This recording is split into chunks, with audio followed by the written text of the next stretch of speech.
wow, about a 10-second lag between me clicking and it working. Okay.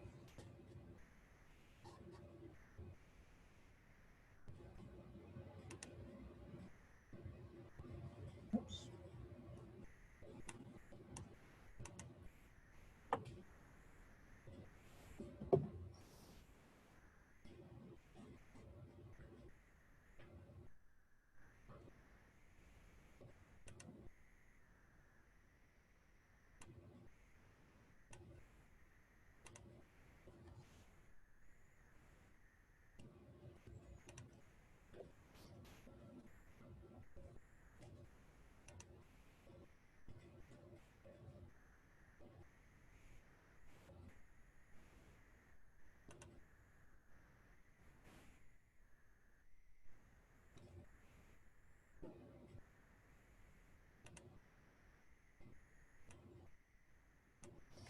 Okay.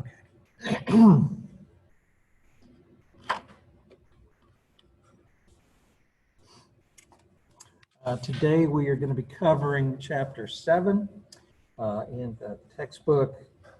We should get finished with it today. We'll start on Chapter 8 on Tuesday of next week. There's some chapters in a course where, you know, whether you like it or not, you gotta cover it. It's important, so you gotta cover it. There are other chapters where they really represent why you want to teach the course in the first place. And this is one of those chapters. It has some very, very good ideas. You might say big ideas. It's not a lot of terms you got to remember and memorize, but this chapter gives you the big picture. It gives you a sense of what economics is all about and how it helps you to see the world more clearly, understand what's going on more clearly. So I think it's a great chapter. I've never used a textbook that had a chapter quite like this one. The price system: signals, speculation, and prediction. We're not really going to talk about prediction, but that is interesting as well. In this chapter, we're going to see that we're going to continue seeing how the important role that prices play in a market economy. Prices connect markets.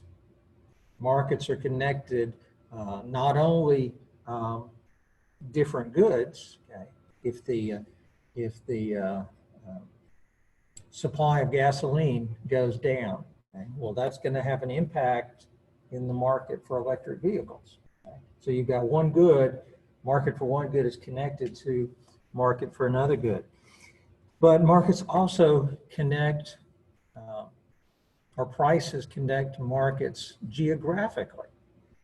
If there's for some reason, a sudden increase in demand for, say, gasoline in a particular area, okay, well, that's going to have an impact on other markets, other areas. If there's a shortage in Alexandria, then the price will start going up there, and producers who are selling in other markets, they say, hey, we can make more profit if we sell in Alexandria. So resources that are available are going to be redirected from those other places to the places where there's a shortage. I remember after one of the hurricanes, it was at least 10 years ago, but it was a hurricane that did significant damage in the Gulf and knocked out a lot of refinery capacity. And so there were significant shortages, and that pushed up the price of oil and gas in Louisiana and Texas, but also throughout the South, throughout the United States, throughout the world. prices for oil and gas went up. And I remember reading about a guy, the Wall Street Journal interviewed in Australia, and he was complaining. He said, the hurricane was on the other side of the world. Why am I having to pay a higher price for gasoline? And, you know, just intuitively, it seems like, well, yeah, why should he have to do that? But that was the price mechanism connecting markets geographically. There was a shortage in our part of the world that pushed prices up. And so consumers all over the world adjusted to what was happening here, even if they didn't know what had happened here. All they had to know was that the price has gone up. Prices just play an incredible role in connecting markets for different products, markets through geography, and also markets through time. The market for oil today is connected to the expected market for oil next week, next month, 10 years from now. So you got all these different markets all connected by prices. And the textbook they have some really useful statements to think about. One, it says, the market is a result of a spontaneous order. It is not intentionally designed by anyone. It is a result of human action, but not human design. You have to think about that. The market is a result of human action. When you see a market, you've got a lot of humans. They're all making decisions. But no one designed the market. The market exists because you've got some people who say, we want to buy this product. And you have other people who say, we want to sell this product. And nobody's telling them what to do, but as they're all trying to do what they think will help them get what they want, the market develops in a spontaneous way, meaning nobody is giving orders saying, you have to do this. Free market prices serve a vital role in providing both information and incentives to consumers and producers. I love the phrase they have in the book that a price is a signal wrapped up in an incentive.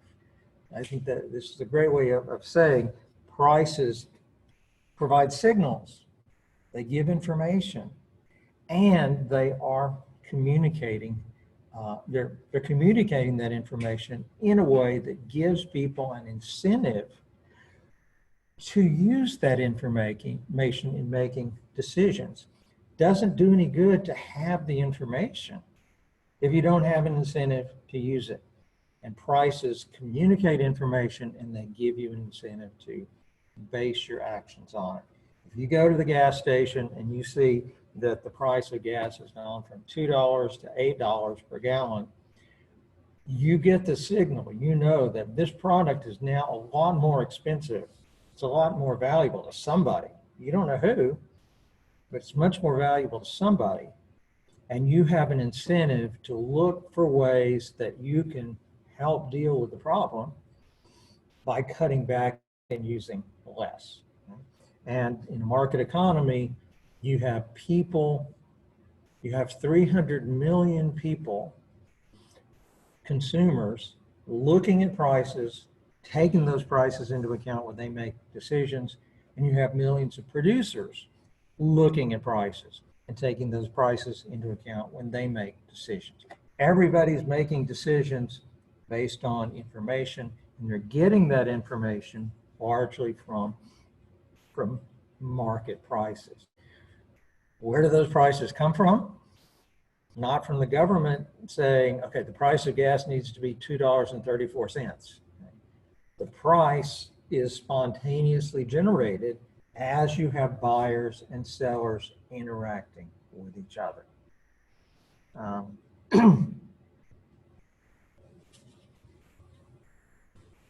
um, another statement, it says the concepts of supply, demand, and equilibrium provide order in the world around us. The motto of the authors of the book, see the invisible hand, understand your world. And we don't talk about supply and demand and the invisible hand because we just like to talk about graphs. Okay?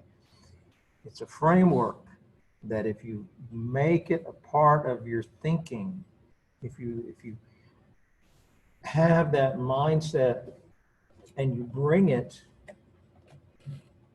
to every issue you look at, when you read the news and you think in terms of supply and demand, it helps you to see that there is order in what's going on. The world seems chaotic, but there's a lot more order there than people realize, and you can see that order when you think in terms of supply and demand.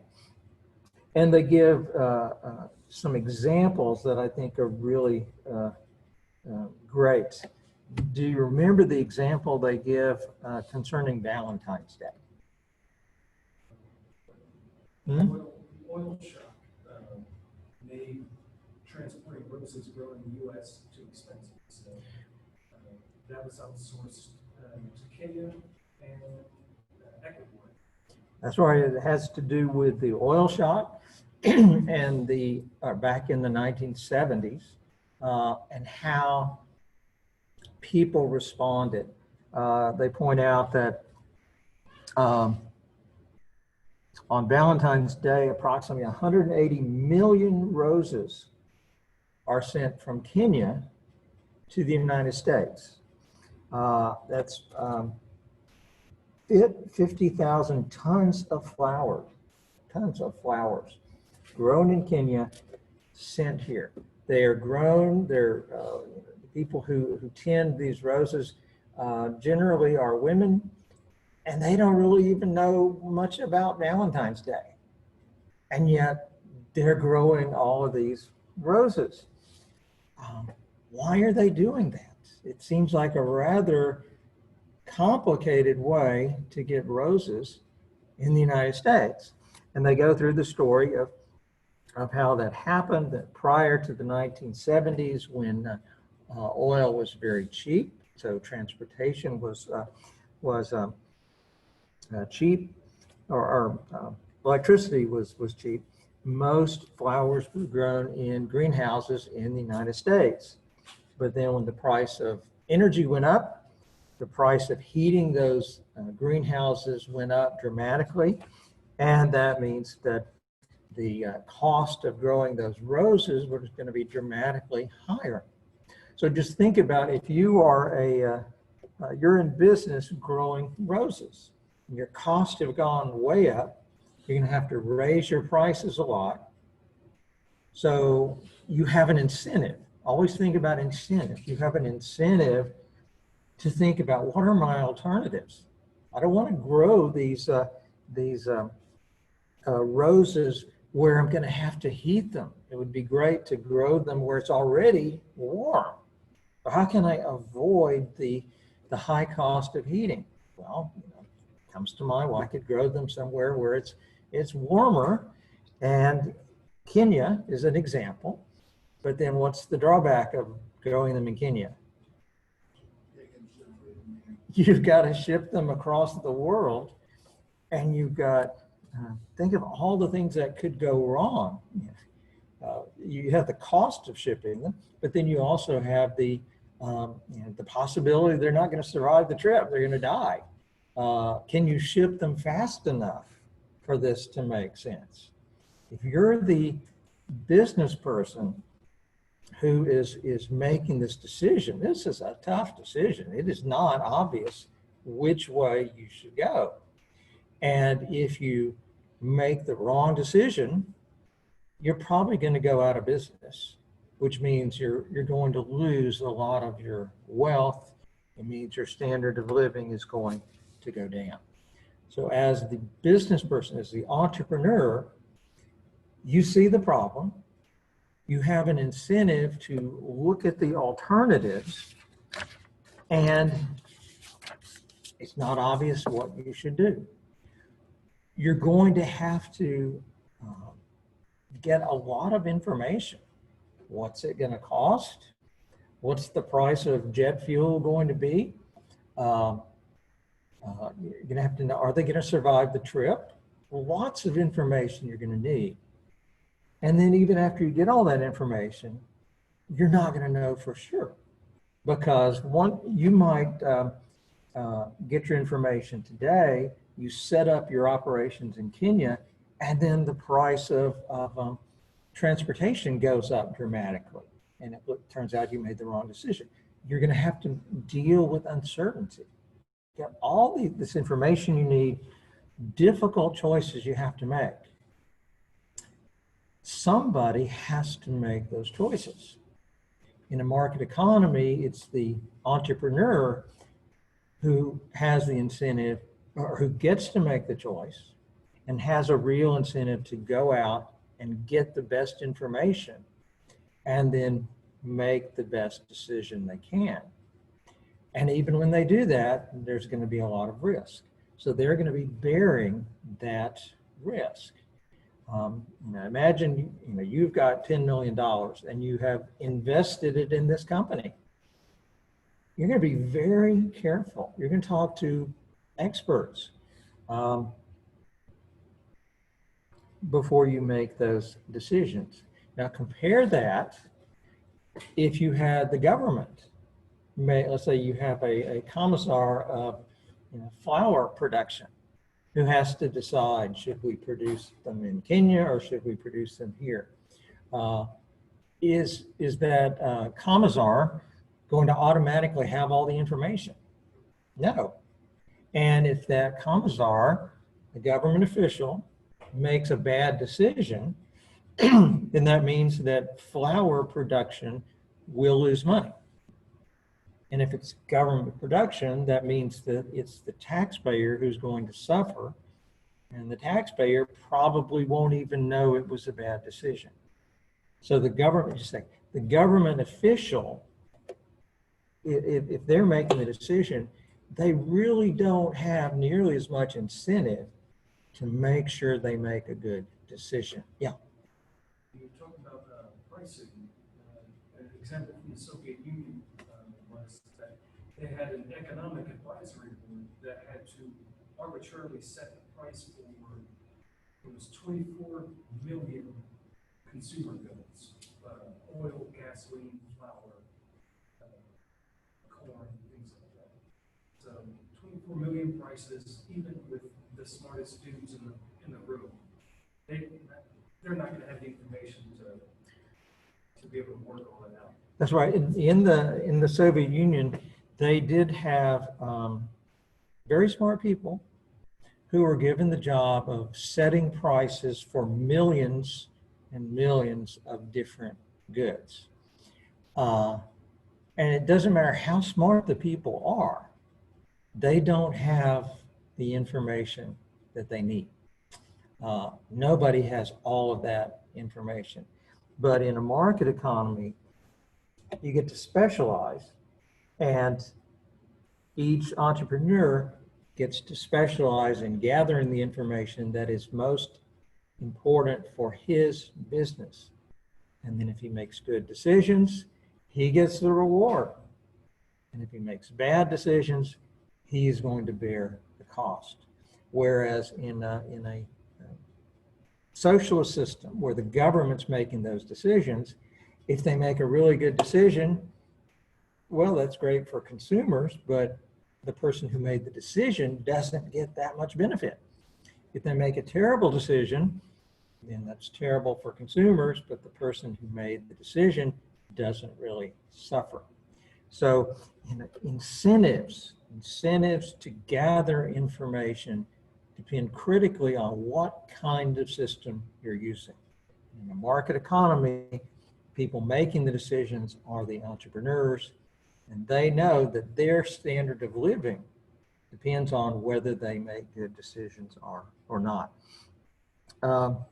Notice that in this example, the market for oil is connected to the market for flowers. Something that happened in the oil market leads to a change in the market for flowers. Totally separate markets. And before reading this, you probably wouldn't think there was any connection. Okay? And yet we see that there is. And also the consumers in the US are connected to producers in Kenya. Okay? You'd think, what's the connection there? Okay? No obvious connection. But when people are free to use their resources in the way that they think is best, then things like this happen. You get a problem that the flower consumers have in the US being solved by producers in Kenya. You get solutions nobody would have expected. And that's what we should expect when you have a market economy. And think about the result. US consumers are better off. The flowers can be produced at a lower cost, and so the price is lower. Kenyan workers, they're better off because this provides something that they are able to do, more employment. They can be paid more than they would otherwise be paid. Remember, those Kenyan workers, nobody's forcing them to do this. Right? They're only working on these flowers if they voluntarily choose to do it. They have a better alternative, they'll do something else. Right? So the fact that they choose to work developing flowers lets you know that they believe this is their best alternative. So the Kenyan workers benefit, the US consumers benefit, everybody's benefiting, and it's the entrepreneurs who are causing all of this to happen. Because somebody, when the price of energy went up, some producer had to sit back and think, what can we do? What is our alternative? And I have to think that they didn't sit there for 30 seconds and say, we'll grow them in Kenya. My thought is they probably thought about it for hours and days and weeks. And probably the first time somebody said, hey, let's grow them in Kenya and fly them around the world, whoever heard that idea probably said, yeah, right, that's crazy. It sounds like a crazy idea. But it turned out to work, benefited everybody. It was brought about by the entrepreneurs who envisioned this alternative way of using resources. And why did the entrepreneurs do that? The entrepreneur stands to gain something. They believe they stand to gain. So when we think about government policies, recognize how much we are depending on entrepreneurs to think outside the box, to think about new ways of doing things. And we're depending on entrepreneurs to take risk. And they're not going to take those risks if we tell them, take the risk, but if you make a lot of profit, we're going to tax it away from you. Right? When you raise tax rates, you better think about the effect that's going to have on incentives. If you want people to bear risk, then you have to let them enjoy the rewards when they do a good job, and you have to let them suffer the consequences when they don't do a good job. Milton Friedman was always emphasizing that it's not correct to say a market economy is a profit-based system. He said a market economy is a profit and loss system. Businesses need to know, do your best. If you do a good job, you make profit, you get to keep most of it. If you don't do a good job and you lose money, tough. Don't come complaining to the government. All right, any questions, thoughts on that? What if, this was not in the book, but What if we find out that those workers in Kenya were only being paid $2 an hour? That's a more competitive question. Should anybody, any of you, would you like to go work for $2 an hour? What are my options? I don't know, I can't, I don't know what 2 hours an hour doing that. Well, yeah, what are my options is the right question to ask. But given your options now, if I tell you, you know, I heard you can get $2 an hour somewhere, you're not going to say where. You're not going to want to do that. Right? And so we have a tendency, if we heard that these people were only earning $2 an hour, we have a tendency to say, that's just not right. In fact, you might have people who say, you know, well, I'm not, those people are being exploited. This is a sweatshop, flower factory, and I'm not going to support that. I'm just not going to buy flowers because I don't want those people to be exploited. People working at the flower factory, if they're choosing to work for $2 an hour, are they going to benefit if you choose to not buy their flowers? No, okay? They are choosing to work for $2 an hour because that's better than their alternatives. And the tendency is we, in an advanced economy, we look at people in the other economy and we say, well, I wouldn't want to work at that job. So we think it's better if they don't have that alternative. And that is not the case. You can bet if they had a better alternative, they would quit and they would go work at that other alternative. But once, if they have the alternative to work for $2 an hour and it's better than their alternatives, then that is progress for them and they get experience. And as they get experience, then they become qualified for other jobs and they can make more money. If you look at a lot of the countries in Asia, okay, where you had really, really low wages, okay, 30 years ago. And people thought, oh, that's terrible how little they're paid. But that gave them the opportunity to earn a living, to get experience. And over time in those countries, wage rates have gone up. So, you know, they're earning a low wage at first, but historically that leads to growth over time. So even if they were earning only $2 an hour, it was benefiting them unless the government was saying, you have to do this. And that would be a planned or a socialist economy.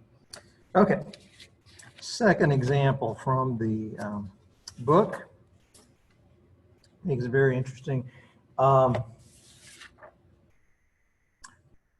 oil and candy bars. What's the connection between oil and candy? Let's say you love candy bars and you hear the price of oil goes up. Are you immediately going to think, oh no, this is going to affect me? No, oil and candy, how, you know, you wouldn't expect there to be a connection. As somebody who likes candy bars, then there would be, to my mind, there would be some kind of effect because to get my favorite candy bar from the factory, it's got to get loaded onto a truck. The truck has to have some kind of fuel and maintenance to get to my favorite store. So Anytime the cost of oil goes up, that's going to have an impact on transportation. So that's going to affect just about everything. Okay? And they point that out in the book, but they say there's another way that there will be an impact that's likely to be as important or more important. And they point out that if the supply of oil goes down and the price of oil goes up, that's going to lead to a series of changes that can be very important, but not obvious. If the price of gas goes up, then that leads to an increase in demand for alternatives to gas. And one of the alternatives to gas is ethanol. Okay? Now, this is kind of complicated. I wouldn't expect you to be able to think through all of this on exam, but it's good to try to think through it now because these are the kinds of things that are going on all the time. And as consumers, we don't have to think through all of it, but it's useful once to try to see all these connections and then recognize that the price system is causing these things to happen or enabling us to adjust all the time. Price of oil goes up, price of gas is going to go up, demand for alternatives to gas will go up, so the demand for ethanol will go up, price of ethanol will tend to go up. Okay. Where does ethanol come from? Sugar. It comes from corn. Right? Let's say you're a farmer, you've got land, you have choices on what you're going to grow. You could grow cane sugar, or you could grow corn that's going to be used to produce ethanol. Well, when the price of ethanol goes up, maybe you weren't growing much corn for ethanol. But when the price of ethanol goes up, you decide, hey, I'm going to shift from growing cane sugar into growing corn for ethanol. And other farmers are going to do the same thing. The supply of cane sugar is going to go down. And when the supply of cane sugar goes down, what happens to the price of sugar? It's going to go up. And when the price of sugar goes up, the cost of producing candy bars goes up, and the price of candy bars is going to go up. Okay? Got a lot of connections there.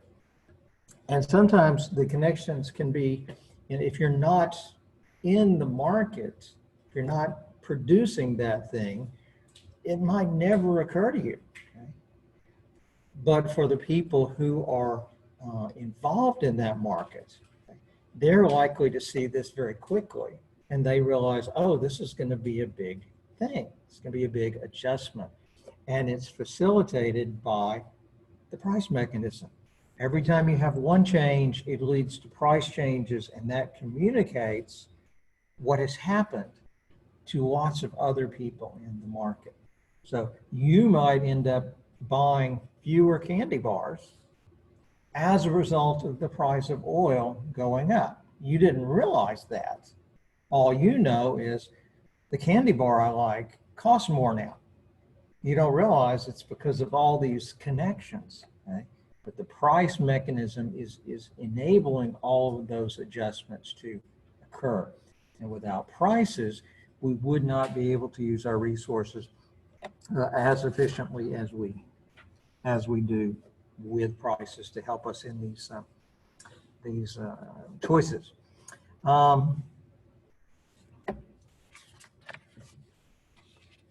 There's another good example in the book. I'm not going to go through. Talks about brick driveways. You can read about that. Another good statement the book has: the great economic problem is to arrange our scarce resources to satisfy as many of our infinite wants as possible. Okay? From the beginning, we said we don't have enough resources to produce all the things we'd like to have, so we have to make choices. And as changes occur, the best choices will change. And prices enable us to use the information that's available, use the resources that are available more efficiently. Think about the alternative to using a market in the price mechanism. The alternative, well, one alternative is to have a central planner, such as you would have under a socialist system. Think for a minute about the problems that a central planner will encounter. Okay? If you've got to go back to our oil and candy bar example. If a central planner is going to have to figure out how to make adjustments, he's going to have to know all of the different ways that oil is used. He's going to have to know the value of oil in each of those uses. He's going to have to know the substitutes for oil in each of those uses. How is the planner going to get all that information? He could do some kind of survey asking people, tell us how much something is worth to you. Then you have to ask the question, what incentive, if the government is asking you, what is the value to you of various things? What incentive do you have to give the government truthful information? If you think they're going to give the resource to whoever says they value it the most, then you have an incentive to overstate the value you give on it. You don't have any incentive to give truthful information. So the planner doesn't have the information he needs. You're gonna have to get it from other people. They don't have an incentive to give truthful information. And then even if the planner can get all the information he needs, and even if he could get truthful information, we have to consider what incentive does the planner have to make decisions that would be best for the economy as a whole. If you're controlling how oil is going to be used in the United States, there are lots of people who would like to help you figure out how to do that. And they would like to pay you to make decisions that will benefit them. The planner does not have an incentive to really try hard to use the resource in the most effective way. The U.S. has tried central planning in various isolated situations. In World War II, the government did a lot of planning of the economy. In the 1970s, when we had 73 and 74, when we had the OPEC oil crisis, the government did not let prices go up. Keep in mind, anytime you don't let prices fluctuate, then you're really depending on the government to make the decisions.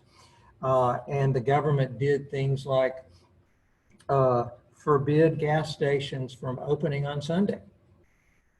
The idea was that, well, apparently Nixon was the president. Apparently he thought, people driving on Sunday, well, that's not a really high valued use of gasoline. So we'll just keep the gas stations closed on Sunday. There were Carter also in the 70s had allocation things where if your name began with certain letters, then you could only buy gas on Monday, Wednesday, Friday. And if your name began with other letters, then you could only buy it on Tuesday, Thursday, and Saturday. Those are the kind of decisions you get with government making the decisions. And if you're not going to let prices allocate resources, then you have to turn to some alternative, and that alternative generally will be the government. The government, as we said before, the government may hire very intelligent people, okay? But the government cannot have even a fraction of the information they need, because much of the information that is important in a market is very highly decentralized. Think about, let's say you've lived in Alexandria all your life. Okay? Well, you have a lot of knowledge of the people here, the businesses here, the resources here. You know a lot about the area. Okay? Well, we don't generally think of that as information. We tend to think of information as being very technical kinds of things. But knowledge of the specific area is very, very important when you're trying to allocate resources. And a bureaucrat in Washington does not know the conditions in Alexandria, Louisiana, or Natchitoches, Louisiana, or any other little community. There's no way they could have all that information. It doesn't matter how smart they are. But when you use prices through markets, then all of that information that all of us have can be used. Because when the price goes up, and I see the price is higher, then that motivates me to think about what kind of adjustment can I make so that I won't use as much gas. Maybe I know, oh, well, I could combine some of my trips and I can cut out one of my trips. That will reduce the use of gasoline. A central planner in Washington would not have known that. Okay?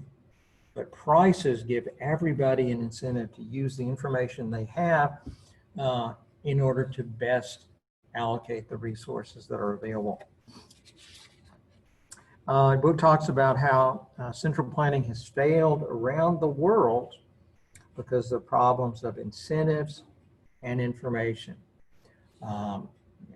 Since 1989, when you had the collapse of the Berlin Wall, we just have a flood of information that shows markets do a better job of allocating resources, and a centrally planned economy does not do a good job. You have the example in the Soviet Union, where doesn't exist anymore, okay? Largely because it did such a bad job of giving people what they wanted. China, okay, was a very good example of a centrally planned economy. Okay? China still exists. It's still, quote, a communist country, but it has changed dramatically. And we still would not call it a market economy, but markets play a much bigger role in China than they did certainly in the 60s and the 50s. Fraternity and comradeship doesn't keep the lights on. They made a secret. Well, fraternity and comradeship does not keep the lights on and doesn't keep the secret police away either. It's fascinating to read books on the history of China. There's a series by, I think his name is Frank DeCoter. He wrote a book on China during the Great Leap Forward in the late 50s and early 60s, and then the Cultural Revolution, and just millions of people starved, and lots of other bad things happened, largely traced to really bad decisions made by Mao. When you have a centrally planned economy, the system doesn't work very well because it doesn't use the price mechanism. But also, if you have one guy making the decisions, if he makes really bad decisions, then you're going to have huge problems. In a market economy, power and decisions are decentralized. And you're going to have some people who make bad decisions, and you're going to get bad outcomes. But they don't get to make the decisions for everybody. In a centrally planned economy, if the guy at the top is making bad decisions, he's making decisions that affect every single person. North Korea and South Korea, again, they were one country. In the 50s, South Korea became much more of a market economy. North Korea remained a highly centralized economy. You have dramatic differences in standards of living. I think your book has a picture of Korea from the air, from a satellite picture at night, which is just fascinating because in the southern part, you see it's all lit up because it's a developed country and you have lights. And in North Korea, it's all dark because it's not a developed country, and they're literally in the dark at night. I used to know an economist who grew up in South Korea, and he said, when you walk around Seoul, you can tell the people who grew up in North Korea. Said they're shorter. Their system doesn't provide good nutrition. And so the people who grew up there are smaller than other people. Just an incredible indictment of how bad the system is at giving people what they want. It does a pretty good job of providing the leadership what they want, but the average guy doesn't get what he wants. Anyway, Germany, East Germany and West Germany, again, examples of more or less market economy versus a socialistic economy. East Germany, not there anymore, okay? Because its system did such a bad job of giving people what they wanted that they literally were willing to risk being shot to get out of that type of system. All right. The last thing we're going to talk about in this chapter is speculation, price speculation. If somebody is speculating on something, well, can you think of an example of that? Thinking about what might happen in the future. When you're speculating, you're thinking about what may happen in the future, in particular, what may happen to the price of something. And if you're a speculator is trying to figure out what's going to happen to prices in the future, and what's their goal? They want to make money. They're trying to make profit. They're thinking about the future, thinking, what can I do now based on my expectation about prices so I'll make profit today? Most people have a very, very negative view of price speculators. I remember from when I took, in college, when I took history classes, speculators were always presented as, these evil people. They drive prices up. And speculation can cause prices to go up. But that doesn't mean it's a bad thing. And they give a very simple and very good explanation in your textbook. But remember, what is speculation? It's an attempt to profit from future price changes. Now, Product in time, not moving product in states. right. With speculation, you're trying to profit from differences in price over time. Okay, something related to that would be arbitrage, where you see, something selling for $2 a unit here and $4 a unit there, and you say, I can make profit from this. With speculation, it has to do with what you expect is going to happen to prices over time. Okay.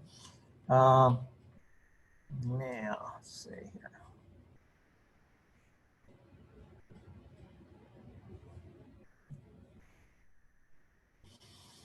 Okay. This is a great example, not very complicated, so be sure you understand it. Now, I don't know why they didn't put any numbers in here, so I stuck my own numbers in. Here's the situation. I'm talking about the production of oil, and this is the situation without any speculation. And this is today, the market on the left. On the right is the market in the future. We know what's happening today. Okay? Generally, we don't know what's going to happen in the future. But what this example is assuming is that the left is what is happening right now. Everybody knows that. And on the right is, nobody knows it for sure, but we know this is what's going to happen. Okay?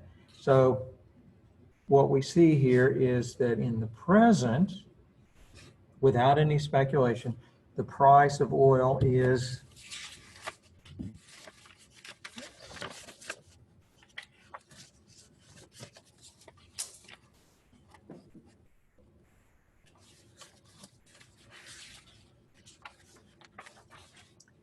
hold on just a second.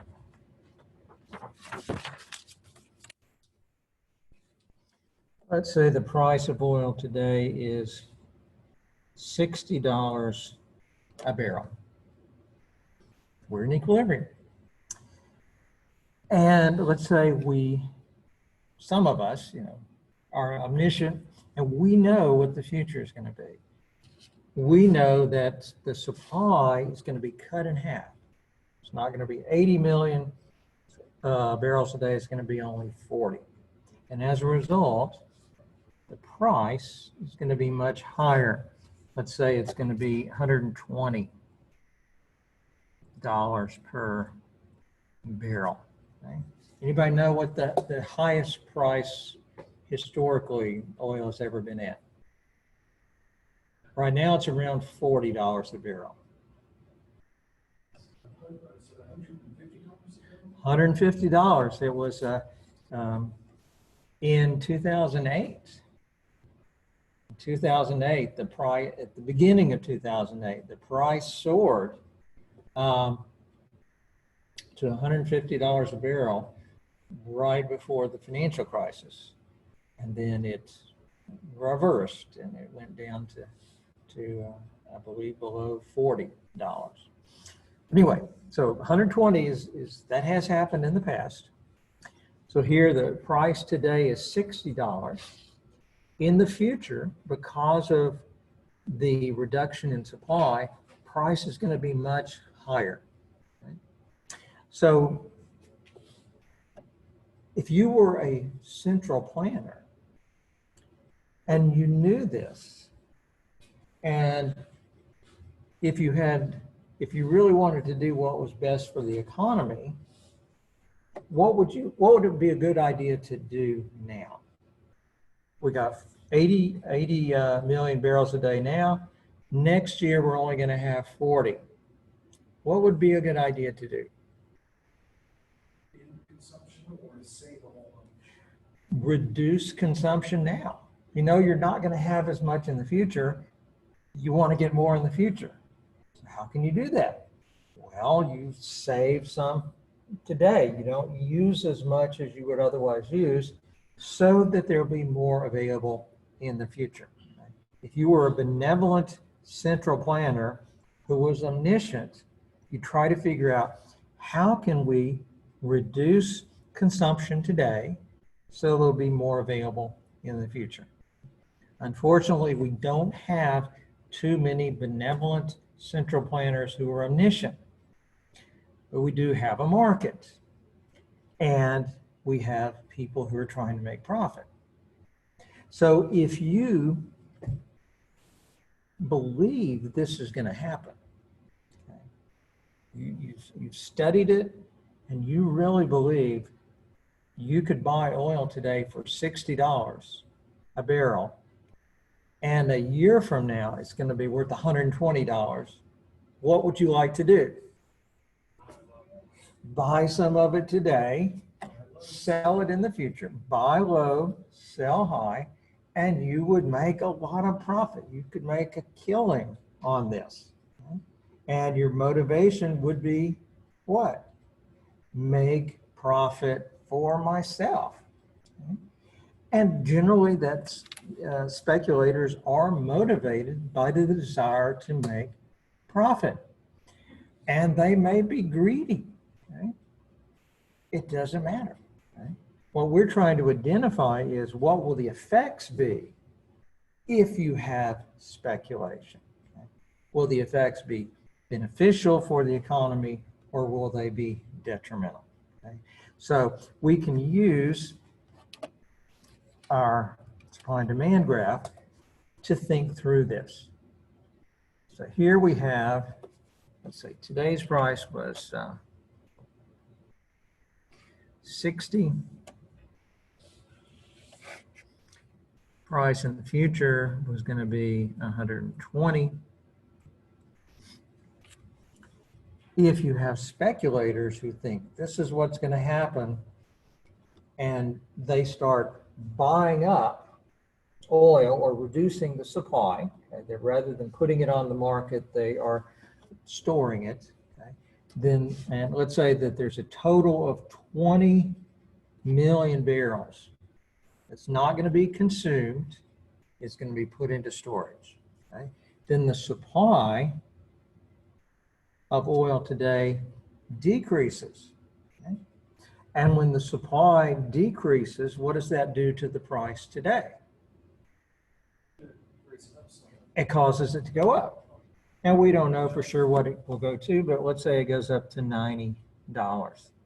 See, this is why speculators are considered evil. Because what you can easily see is the effect of their actions on the price today. And that is to push prices up. Because they're speculating and taking some oil off the market, that pushes prices up, that's going to benefit producers in the present. Okay? And so people look at that and say, oh, that's evil, that's hurting consumers. Okay? And a higher price for oil does hurt consumers today. But they're not taking this oil and dumping it. Okay? They're storing it so they can do what in the future? Sell it. So that in the future, this 20 million that was put into storage is now going to be brought out of storage. Supply increases in the future from the original curve over to S2. So that's a rightward shift. And the increase in supply, what does that do to the price? It causes the price to go down. So the speculators are causing the price to go up in the present, but they're also causing the price to go down in the future. Okay? We pay more today because of their actions, but we're going to pay less in the future. And this is not just a transfer that, well, we get less today, more tomorrow. Okay? The benefit to us in the future is going to be greater than the cost in the present. And we see that here. Okay? With the price, okay, when the price was $60, our consumption was here. These last 20 million barrels were put to uses that had relatively low value. Okay? And so we would say the value of how those barrels were being used would be represented by that red area. Okay? That's what those barrels were worth to the consumers who were going to use them in the present if there was no speculation. When you have speculation, the price goes up. We don't get to use these 20 million. Okay? And so we're going to lose that value we could have gotten from it. Okay? There is a loss in the present. But in the future, when the price was going to be way up here at 120, okay, now we get this extra 20 million. We're losing this 20 million. We're gaining this 20 million. And the benefits to us of this 20, you can see, is significantly bigger than the loss of associated with not getting this 20. Okay? We're shifting 20 from the present into the future.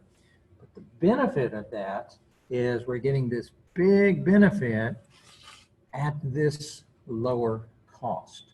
So there is a net gain to society from this occurring. And why is it occurring? Because the price went up. And why did the price go up? Because of the speculators. Okay? What they did was beneficial to society as a whole. It gives us a better use of resources. That was not their intention. Their intention was to make profit for themselves, but the effect of what they're doing is to give us a more efficient use of resources. Consumers pay more in the present, but they pay less in the future. Also notice,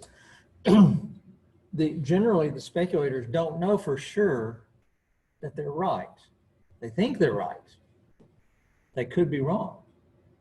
if they're right, they're going to make a lot of profit. If they're wrong, what happens? They lose their shares. They're going to lose a whole lot of money. If they're wrong, then society is hurt by that. Okay, but they have an incentive to not be wrong. Okay, because if they're wrong, then they're going to have to take oil that they bought at 60, and they're going to have to sell it for something less than 60. Okay, so they have an incentive to make a good decision. Okay, and whether it's somebody in government or a business person, they can always make a bad decision because nobody knows the future with certainty. But the business person has better incentives most of the time to think carefully about all the benefits and all the costs, and then to make a good decision. We'll see once we get over to chapter 10 that there are situations where prices do not accurately contain or convey the right information. So I'm not saying prices fix everything, but generally prices convey useful information that leads to better decisions. Okay. All right. That's it. I will have your grades for the exam posted by noon tomorrow, and I will bring them to class next week, and you'll be able to look over them then. Okay. Any questions? All right. Have a good weekend.